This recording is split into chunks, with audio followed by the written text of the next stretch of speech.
အချိန်တန်တော့လဲတစ်စိမ်ဖြစ်လို့သွားမှာတကယ်ဆိုကတဲ့ကမတွေ့ရင်ပိုကောင်းမှာလောစလို့မရတဲ့နှလုံးသားရဲ့သဘောတိုင်းအလိုချ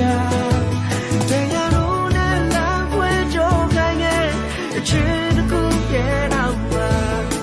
အသေးတဲ့တရားဆွဲကြငယ်တာပါအတူတူတိုင်းနဲ့ခုံးလေးစီလုံးမိတ်သွားလေနေမပါတော့ငါရောက်ဖြစ်သေးတယ်အချစ်ရဲ့မဆုံးငါမမြင်တော့ကြာသွားလေအမေရင်မရှိတယ်ပြောနေပါတော့ချစ်သူရဲ့